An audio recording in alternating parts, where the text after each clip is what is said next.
Have you ever had one of those days where everything goes wrong? You can't tie a good knot, you miss every hook set, you lose half your fly box in the trees, and your waders start leaking. How do you feel after those days? You frustrated, discouraged, ready to give up fly fishing and take up something simpler like quantum physics? Here's the thing. Fly fishing is going to humble you. It's going to expose your skills, and that's a good thing if you're willing to learn from it. This week on Untangled, I'll walk you through how those days when everything goes wrong can actually end up being the most impactful. This is Untangled, fly fishing for everyone, presented by Ventures Fly Co. Hey everybody, welcome to it. This is Untangled, the only podcast in the world, perhaps maybe even the entire known universe, bringing you the best of both fly fishing and buffalo wing consumerism. That is a very important intersectionality that must be studied in depth, and that's what we do here every week. Really, it's a public service if we get down to brass tacks about it. I'm your host, Spencer Duran. I'm happy to be here this week. I can't believe it's almost 2026 either. 2025 just flew by, but we're not slowing down. We've got a lot to get to here, Untangled, just like we do every week. And I think y'all are going to enjoy what's on tap today. Specifically, how do we handle those days on the water when selling all the fly fishing gear and doing something else seems like a enticing option? And maybe I'm the only one who gets that frustrated with it at some point. I don't think so, but I have toyed with retiring from fly fishing on the days that have just kicked my butt. You keep coming back to it, though. It's one of those things you can't quit, like disco. It just doesn't die. But anyways, I got a couple of stories to help set the stage for the discussion this week. And first one, Alex and I, we were out last week fishing together on one of our favorite rivers, and we were floating this stretch of the river that we just love. And we get this one hole. It's one of our favorite spots in the river to fish because we've caught a disproportionate number of large fish from this one spot. It seems like they just love to hang out there at certain times of the year. So we floated through it, then we pulled the boat over, and we got out. We really wanted to work the water, really give our flies every opportunity to be in front of whatever fish might be in there. And this was the middle of December. So that means the water is very low, it's very clear, and the fish are most likely hanging out in the slow, deep stuff. So we're focused on fishing that kind of water. I had an egg and then a little WD-40, a little midge emerger on, and there were even midges hatching. So I felt really good about my rig, about how I was presenting it, the water I selected. I felt really confident about the whole setup. And I fished that section for probably 20 minutes, no bites at all. I caught a few sticks, a metric crap ton of moss, and I got a lot of good practice in roll casting into and with the wind because it was gusting every direction. Pretty stiff winds too. But I didn't touch a fish. Now, 20 minutes, it's not that long. You think, oh, Durant, be more patient. Usually, if the fish are in there, what I've found is they're pretty quick to eat once you get the flies down to them and you get the flies in front of them. So we get 20, it might have even been closer to a half hour, but we get into it not touching a fish. I've covered water. I'm really focused on the type of water that I think they should be in, and nothing's happening. So I'm not panicking, but I'm thinking, all right, this is a little different. Something's different today. Maybe the fish just aren't in here in their numbers, or maybe I've got the wrong flies on. Maybe, I was catching bottom pretty consistently. Something was off, and I just wasn't sure what that was. So I walked back to the boat. I was going to tweak my rig, going to grab a drink, and Alex walks down to the spot where I was fishing. He was up at the head of this run, and I was down at the tail of it. And I'm watching him fish. Literally the second cast this dude throws, he hooks and lands this gorgeous 17-inch brown trout. Just a beautiful fish on a rig, almost identical to what I was fishing in water that I had already fished what I felt like was very thoroughly. Now, obviously it wasn't because Alex got a fish out of it, but I honestly just had to laugh the whole time I was watching him, and I think I helped him net it. I can't remember, but it was ridiculous because he takes 2 casts through my spot, catches the fish that I couldn't, and it was just funny. So I borrow his rig thinking, all right, I'm going to work this water with Alex's rig. He had 3 nymphs on to my 2, and he had them tied on tags instead of in tandem like I did. And I fished that spot again with his rig, and I did catch a fish within a few casts. It was a 10-inch whitefish that ate a zebra midge on the swing, but it was a fish that I caught in the mouth, so that counts. But Alex took my rig. He went upstream and he caught another brown trout within like 5 minutes. So he's boom, boom, catching fish. And I worked and worked for one little 10-inch whitey. It kept the skunk off me.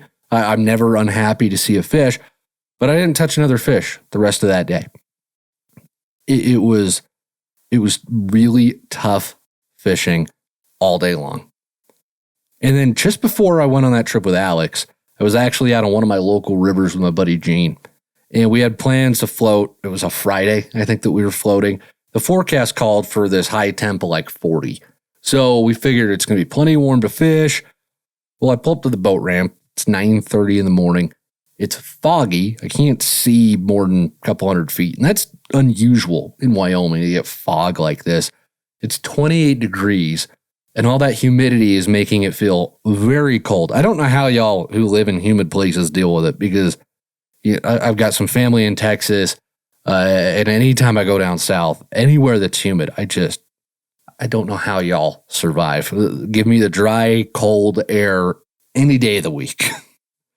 But anyways, we decided to fish because, we're there, we'll fish.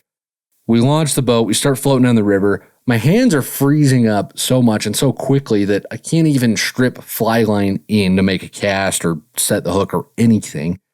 And the fly line actually starts freezing to itself, just boom, like a popsicle.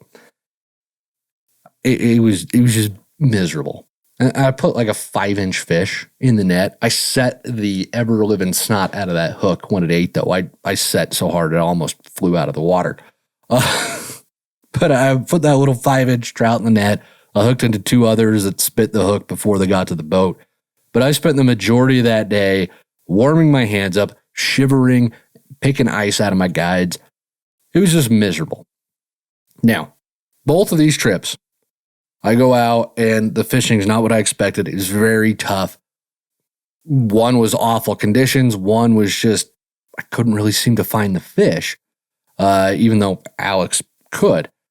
And after both of these trips, I ended up having a long drive home, had a lot of introspection time in the truck to sit and think, which is both dangerous and helpful, depending on your view of it.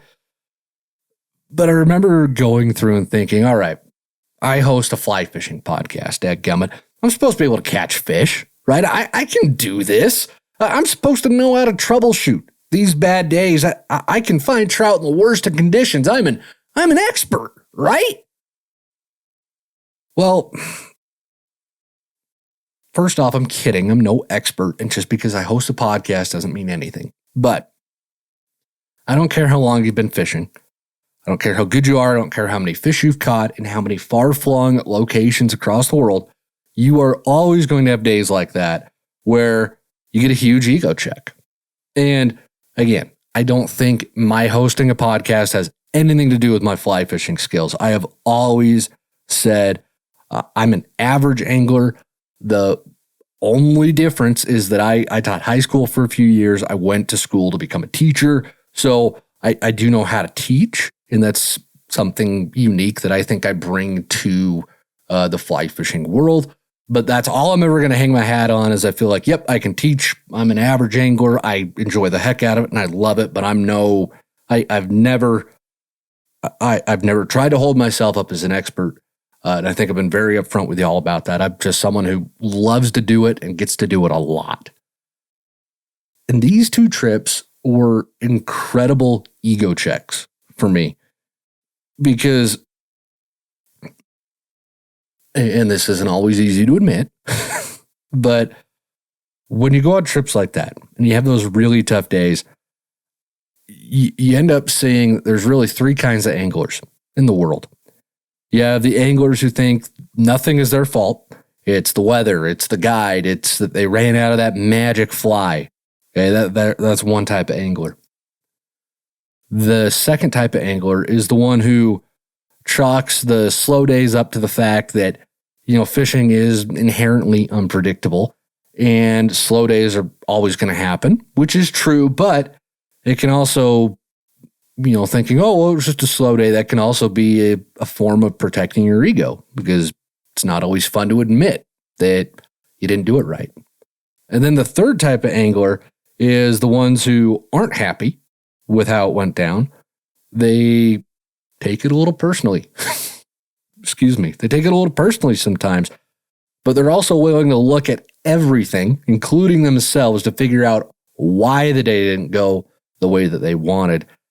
And that third type of angler, that's the kind of person who actually learns and grows in this sport and becomes a good fly angler because they don't let their ego get in the way of figuring out why they got skunked and how to avoid having that happen to them in the future.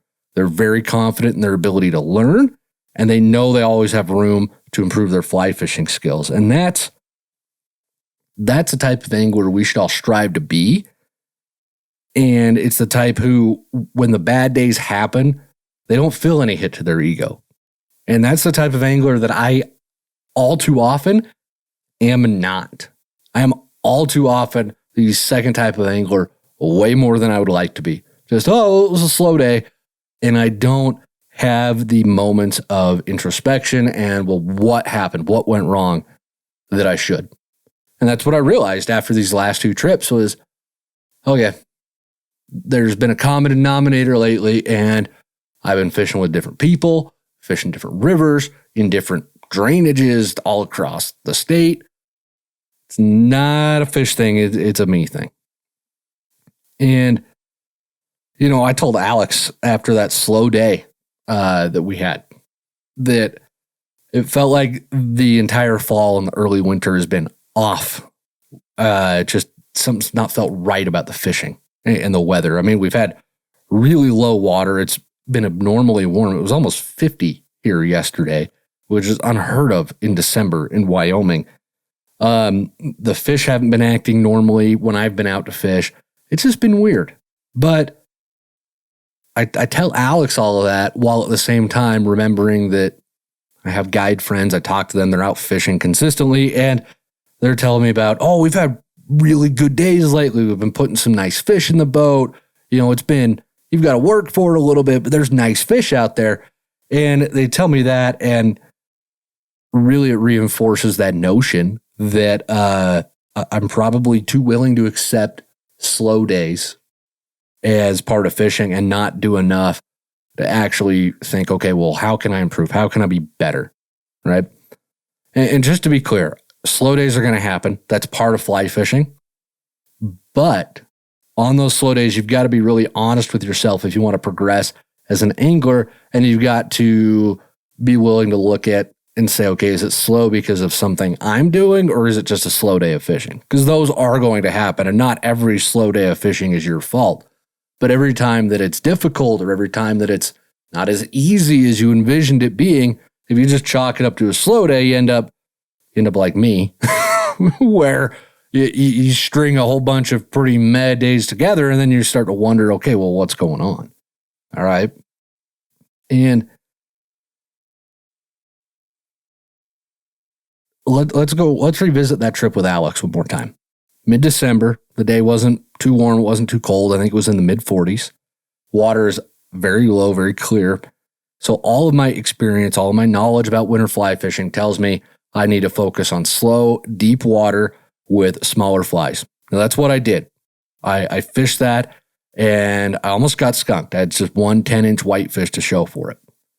So that's initially when the day ended, that's what I thought. I said, okay, I did what I was supposed to do. Why didn't it work? Well, here's the honest part that I wasn't completely honest about with myself after that trip.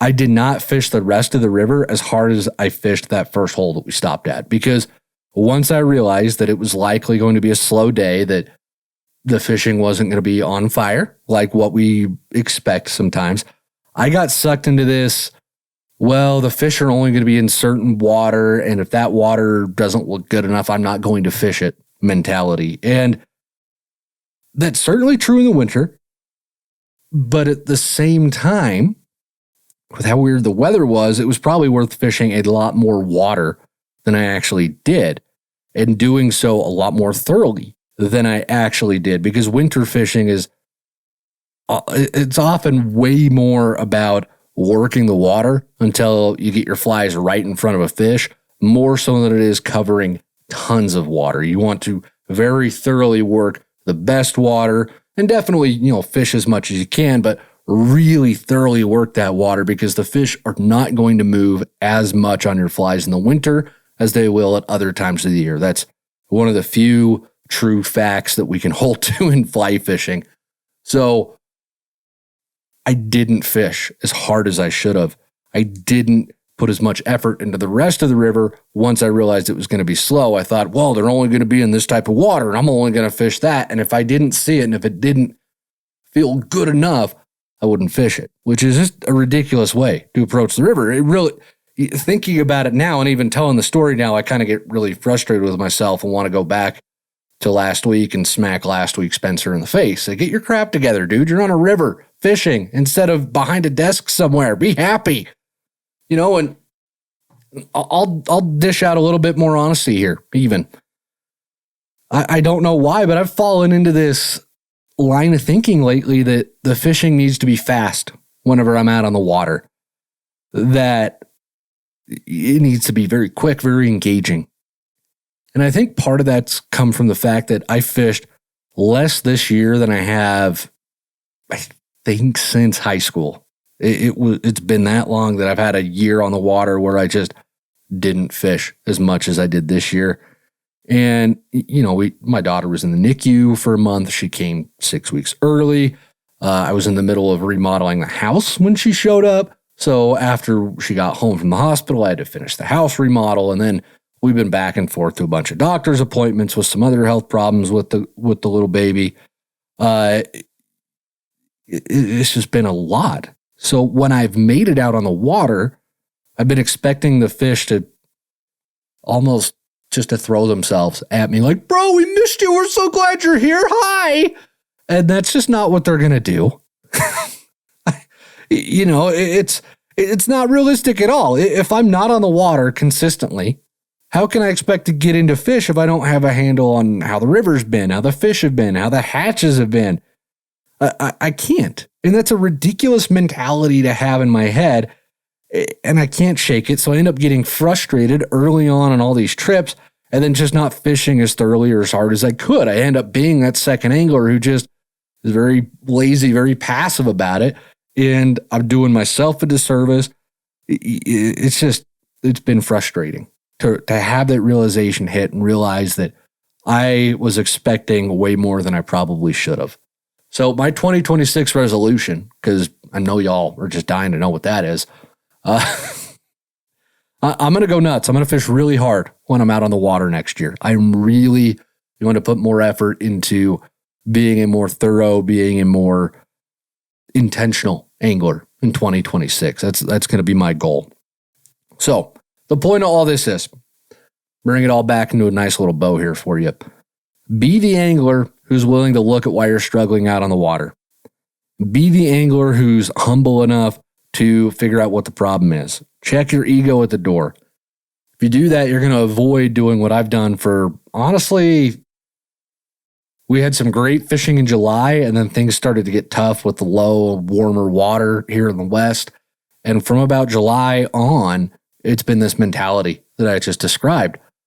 I could have had a lot better days on the water. I could have been a lot more effective in my time on the water if I'd been willing to look at myself a bit more and not expect so much out of the river as I should have. I could have been that third type of angler that I honestly should be. There's no reason to not be. And that's what we should all strive to be. And I think a lot of y'all probably already are that way because you're listening to a show like this. You don't listen to this because you're the second type of angler. You listen to this because you want to improve. You want to be better. And just to show that it is possible, I thought back through, well, let's look back to a time when I pushed through a day, when I looked at myself and tried to do that. Last year, I was out on the water. There's this little spring creek I love to fish. I was up on that, and the cutthroat were being super picky. I've never seen them be this persnickety, actually. And they would rise up to my fly. They would look at it. They'd count the tail feathers. They'd admire that I used nature's spirit instead of hairline dubbing. They'd be like, "Oh, is that whiting gold hackle on your hook? Oh, is that a black nickel barbless hook? Ooh, that's fancy. Well, I'm not feeling fancy enough." And then they'd sink back down to the bottom of the river, not eat my fly. It's very frustrating. And that went on for a couple of hours where the fish would come up, they'd look, and they'd go back down. So I sized my flies down. I sized my leader down. I added length to my leader. I crouched low so they couldn't see me. I troubleshooted my way through that. Everything you're supposed to do when they're being picky in smaller water like this, none of it worked. So I take a break for a sec, grab a drink, sitting on the bank, and realize that all day I've only been fishing pools and runs. The slower, clear water where I could watch the fish come up and eat the fly. And this was in early summer. So there's going to be fish stacked in the riffles, and I'd just been walking through every riffle all day long. I just hadn't even considered it for some reason. And I was getting really frustrated before I realized this. I was like, what's going on? Why are these fish being so stupid? And then I realized, dude, you're not even fishing the entire river. You're cherry picking spots. Slow down, fish all the water in front of you, and then see what happens. So put my Diet Coke back in my backpack, grab my fly rod, walk up, find a riffle, boom. Literally, I think it was the third or fourth cast through that riffle, stuck like a 17-inch cutthroat. Go back to the riffle, 15-inch cutthroat from the same riffle, like 2 feet further upstream. So once I started doing that, everything else kind of clicked, and the day ended up being fantastic. But only because I sat down, was kind of honest with myself, and actually became the third type of angler instead of just being the first type or the second type of angler. So it is possible. It's possible to do. And I just hope my failures out on the river this year can lead to y'all avoiding those same pitfalls that I fell into. So if you learned something, if you enjoyed that portion of the show, if you've got something to add to this discussion, definitely let us know. Drop a comment. I'd love to hear from y'all, what you have to say about this particular subject. But that's going to wrap up the open of the show for us this week, folks. And now we are going to move into the Q&A section of this week's show.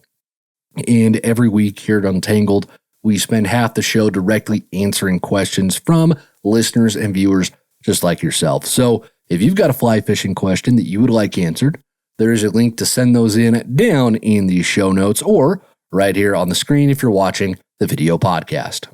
Jeremy from Texas has our first question, writes in and says, I've currently been using Rio Gold Trout 5-weight fly line. I recently purchased Cortland 444 just to play around with a different line. Using the same rod and reel combo, I've noticed that the Cortland has a different feel during the casting and seems to load my rod more and it casts a little further. I know this may be a non-factor for catching fish, but why would the lines have a different feel while casting? Jeremy, it's a good question. Really, it all comes down to how a fly line is tapered, and the taper of a fly line will impact how it feels on your rod and how well it does in certain applications. Now, fly lines aren't all the same. Rio Gold fly line, the Rio Gold Trout has a much more aggressive taper to it than Cortland 444 line does. And what I mean by that is, you know how we've got tapered leaders? There's the thick end that we attach to our fly line, and then it tapers down to a thin end where we put our flies on. Fly lines are tapered the exact same way. except a little bit in reverse. Okay, they're thick and tapered closer to the end where we attach our leader, and then they're thin and have almost no weight where we attach them to the reel. And that front portion where we attach to our leader, that's where the majority of the weight of the fly line is located, and that's what we call the head of the fly line. They're generally anywhere from about 30 to 45 feet long. It'll be that first 30 to 45-ish feet of the fly line has most of the weight. It's got the taper to it, and that dictates how a line is going to perform on any given rod. So lines with aggressive tapers means they stack a lot of weight in a very short head. So that's going to give you more weight to load fast action rods quickly. But then lines with a more progressive taper, they will spread the weight out over a longer distance. Okay. That's going to load your rods a little bit differently. It's going to distribute the weight differently during the fly cast. So lines with that less aggressive taper, they're ideal for dry flies, since they're designed to land more softly on the water. And then they're going to load rods a little bit deeper into the blank because there's a more consistent weight distribution in the line. It's going to load the rod a bit more evenly. You're going to feel the flex a little bit differently than you will with that aggressive taper that's going to load, especially the tip section of the rod. It's really going to put a lot of weight there.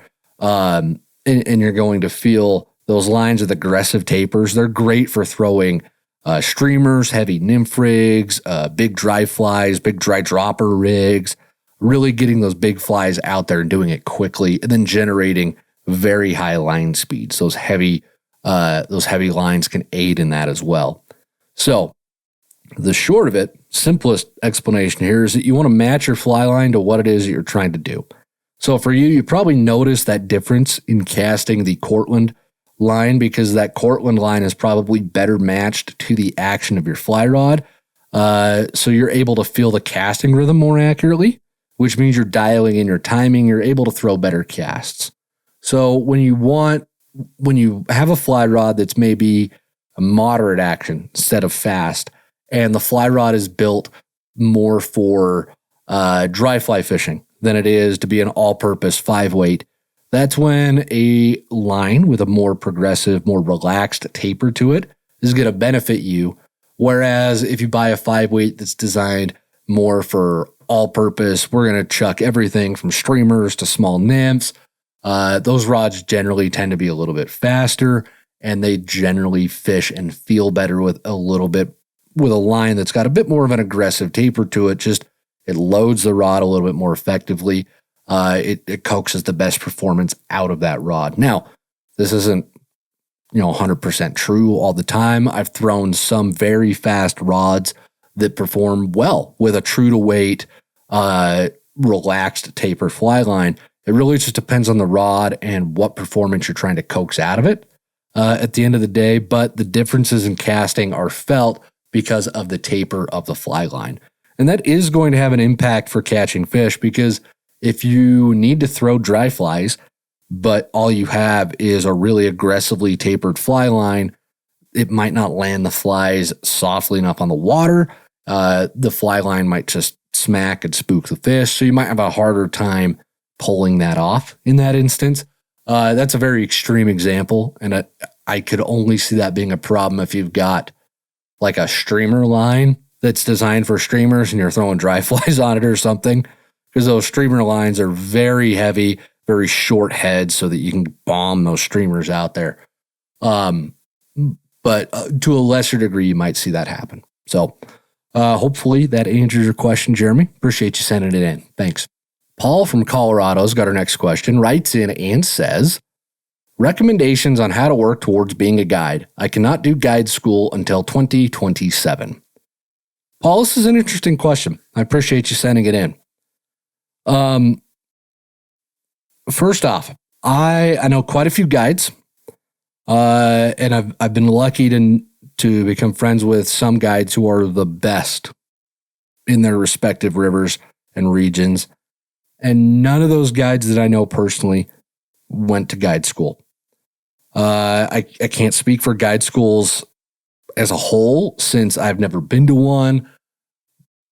But other than learning how to row a drift boat, I'm not sure that guide school is going to give you the complete education that you need to become a guide. Now, I'm not knocking guide schools. I've just never been to one. I don't know what their curriculum looks like. I don't know what their training looks like. But this is my gut reaction to it, right? You're not going to fish very much if you're a guide. So if you want to become a guide because you love fishing, then you are getting into the wrong career. Your day is going to start at least an hour before you meet your clients. You've got to get lunches. You've got to load the cooler. You got to get ice. You got to make sure the boat's clean. You got to double check your shuttle and make sure that's ready to go. Then you got to meet the clients. You got to fish for usually at least 8 hours. Then you got to drop the clients off. You got to clean the boat. You got to retie some flies, re-rig your rods. You got to make sure the next day's trip is squared away and touch base with those clients. You've got to eat dinner. You got to fuel the truck up. You got to find some time to sleep in all of that. And then a lot of the guides I know, they'll do 10, 15, 20 days in a row without a day off. So you've also got to find time to go to the post office, pay your bills, grab groceries, all the other little life junk that gets in the way. You got to find time to do that, but you're on the water at least 8 hours a day. So you're working a ton as a guide. That's just the reality of it. Now, if you love being outside, you love teaching, and you're not afraid of hard work, then being a guide is a fantastic career, and you will enjoy it. But you're also going to be paying for your own health insurance. You got to pay self-employment taxes. You got to pay for upkeep on your boat, your truck, gear that your clients break. You got to pay for guide insurance. You've got a great office, though. You get to live in some of the prettiest places on the planet. You get to meet some really cool people. One of my guide friends, he's guided presidents before. Another one floated Harrison Ford down the river for a day, which, I mean, I'd love to tell Indiana Jones where to cast. That was probably a trip. So you're going to have really cool instances like that happen. But in addition to all of that, the best guides I know, they're also incredible anglers because most of them grew up fishing. They want to find a way to stay around fishing as much as possible. They're willing to trade rowing other people down the river just to be out on the water and to experience it. Even if they're not doing it themselves, they're willing to make that trade because they love being around it so stinking much. And they're making peace with the fact that they are going to probably only fish a lot during the shoulder seasons, during winter. They might be able to go off and explore other fisheries in the winter if they, or during the off season if they want. It's a good life, but you are not fishing 24/7. It doesn't happen. Now, a lot of guides will fish on their days off. They won't go take care of life. They'll go fish on their days off because they love it so much and they're junkies in the best sense of the word. But it has to be all-consuming, but it also has to be something you can be happy with not doing as much of as other people might get to. So with all that in mind, I would be a little bit leery of attending a guide school that doesn't approach guiding with that understanding and with that frame of mind. If they're just promising you that they can teach you how to be a guide in a semester or whatever, I'd be a little suspect personally, because there's a lot more to guiding than just knowing how to row a boat and telling clients where to cast. You've got to know how to find fish when they don't want to be caught. You've got to know how to keep the spirits up when the fishing's slow. You've got to be great with people. You've got to have pretty solid understanding of not just how to fly fish, but why we do the things that we do in fly fishing. Again, it's more than just rowing and telling someone where to cast. You can do that, but the best guides, if you really want to make a career of it, you really want to enjoy the heck out of it, the best guides are the ones who know things inside and out. Now, you don't have to have all of that on your first trip. Every guide's green. Every guide starts out that way. But if you don't have some semblance of that, if you don't have some solid foundation, it's going to be pretty tough tough sledding. You're going to have to learn on the job a lot. So you've got to be willing to do that as well. So if I was going to run a guide school, that's how I would teach it. It would be, this is the reality. Here's what you got to do. Here's what you got to learn. Here's what you got to work on. And that's kind of the curriculum I would develop if I was going to run a guide school. And again, I'm not talking down on guide schools. I've never been to one. I haven't experienced it, so I don't know exactly what they teach. I'm just telling you what I would look out for, because I'm sure that there's good guide schools and bad guide schools. So I would look out for ones that you'll be a guide in 5 weeks kind of promise, because you can learn how rowing a drift boat's not complicated. You can figure that out pretty quickly, but again, there's a lot more than just rowing that goes into being a guide. So, short answer. If you want to be a guide, fish a lot, learn how to teach concepts simply. The best guides are the best teachers, hands down, and then be honest with why you want to guide in the first place. If you're out there and you want to guide because you think you're going to get to fish all the time, you will be very disappointed. You'll end up hating it. I've seen that happen. It even happened a little bit with me when I first started guiding back when I used to do it. I had grand visions in my head that I was going to be on the water a ton, and I was. But other than demonstrating, here's what a mend looks like, here's what a fly cast looks like, here's a stack mend, here's a reach cast, other than demonstrating a couple of times, and you'd always do that away from where the fish are, so you don't catch one in front of your clients. Other than demonstrating that, I very rarely had a rod in my hand. It was either the oars or the net. So you've got to be willing to be comfortable with that if you're going to jump into guiding. So hopefully that answers your question. I appreciate you sending it on in.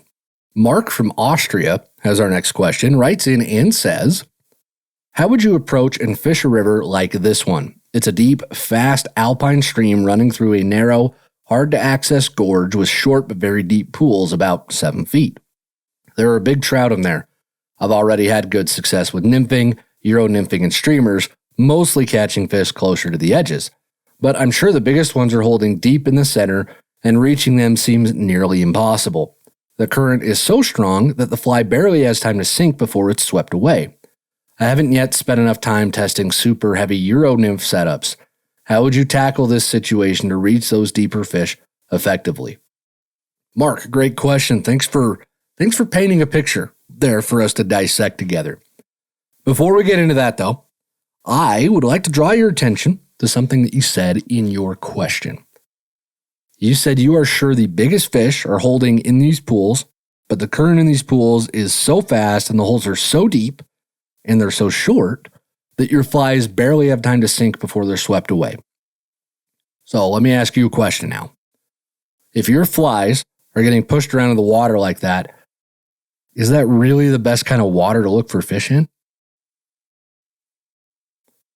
Trout want to spend the least amount of energy for the most amount of food possible. So this means they're generally going to stay out of faster water, with the exception moving into riffles and faster runs when there's a nice hatch coming off. And often, when the hatches aren't popping, they'll leave the riffles and runs. They'll go back to the slower water, then they'll move into the riffles again once the hatch starts coming off.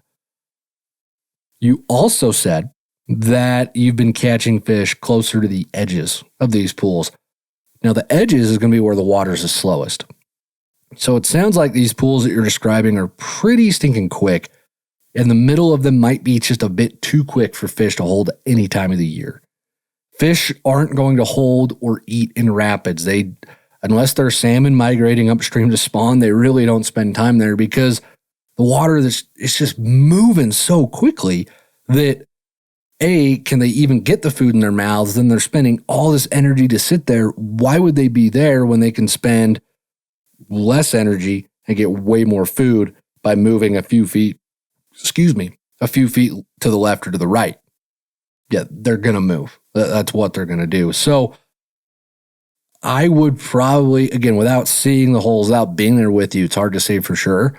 But I honestly would err on the side of the center being too quick. And there's probably not fish there because the water is moving too quickly. Now, that being said, we do know that water moves slower at the bottom of the river than it does at the surface. You got all that friction from the riverbed that slows that water up a ton down deep.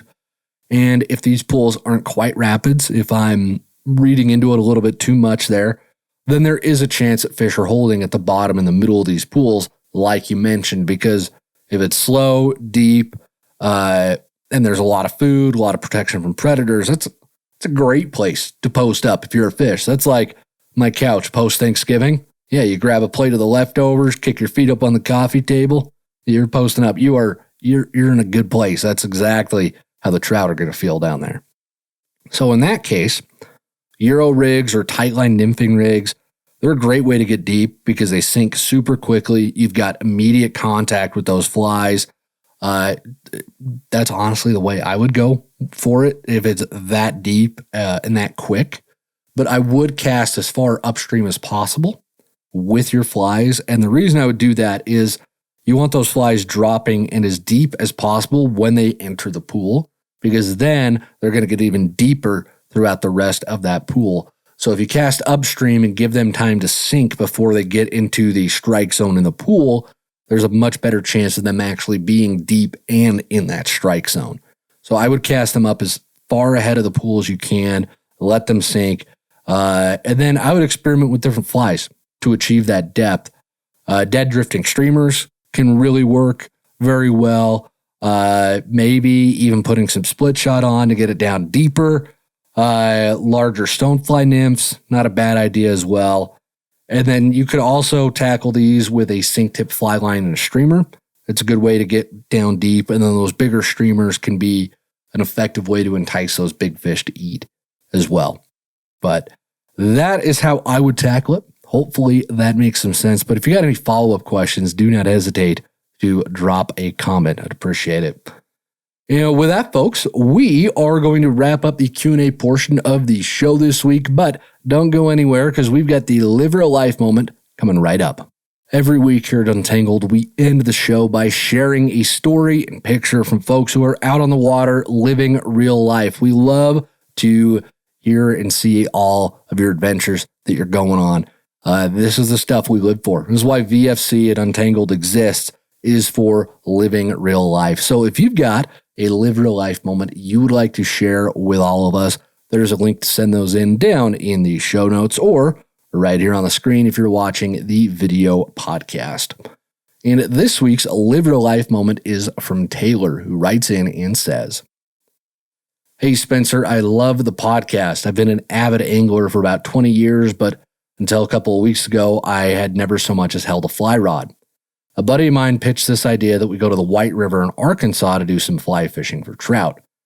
We have a trip planned for early April, but I thought I would go ahead and look into this fly fishing thing and see what it was all about. Now, we live in West Middle Tennessee, so there's not much use to getting too far down the rabbit hole of fly fishing since it would be such an infrequent occurrence, right? Wrong. I stumbled on your fly fishing masterclass videos and was immediately enamored with all things fly fishing. That was the last straw it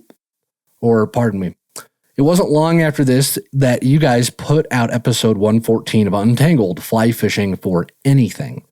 That was the straw that broke the camel's back. You mean I can fly fish for the fish in my local lakes and ponds? I bought the Weekend Warrior VFC bundle and immediately got to work. When it arrived, I stood in my yard in 20-degree temps and just practicing casting. My wife was convinced I'd lost my mind. My kids wondered, why doesn't Daddy come inside anymore? The following weeks were consumed by watching fly tying videos or watching folks catch big bass on fly rod. Well, the weather finally warmed up a little bit and I took my kayak out to a local lake and tied on an olive woolly bugger. It didn't take long before I felt that first strike course through the sensitive 5-weight fly flinger rod into my hands. I had watched a myriad of videos and prepared for this moment through endless daydreams. I stripped the line hard and set the hook and went to start reeling, only to remember that reeling was not an option with all the line gathered at my feet. I fumbled around with the line, trying to get it secured with my right hand so that I could continue to strip the line in with my left, but by that time there was a lot of slack on the line between me and the fish. I knew in my heart of hearts that the fish was gone. I sufficiently berated myself for my stupidity, but stubbornly continued to strip the line in. Imagine my surprise when I found that the fish was miraculously still pinned. After a brief fight, I netted him and celebrated my first ever fly fishing victory, 1.5-pound largemouth bass. With you guys to teach and prepare me, the trout in the White River should be scared. I want to thank you guys for being such a wealth of information on this amazing sport and making fly fishing so accessible to anyone and everyone. Tight lines, my friends. Taylor, that is amazing. That is Live Real Life summed up all in one neat, very well written story. Thank you so much for sending that in and demonstrating that, what we talk about here, it applies not just to trout. It applies to bass. It applies to all these different fly fishing situations. And that is so cool that you got out and did that, and then that you shared it with us. That's awesome. Again, that is what Live Real Life is all about. Thank you so much for sending that in. I appreciate it. With that, folks, we're going to wrap the show up this week. Thank you for listening and watching the show every week all the way to the end. It helps us out more than you know. And if you want to help us out even more, tell your friends, tell your family, tell your dentist, tell your postman, tell anybody that you can about VFC and Untangled. And then make sure you also rate and subscribe to the show wherever you're listening to it.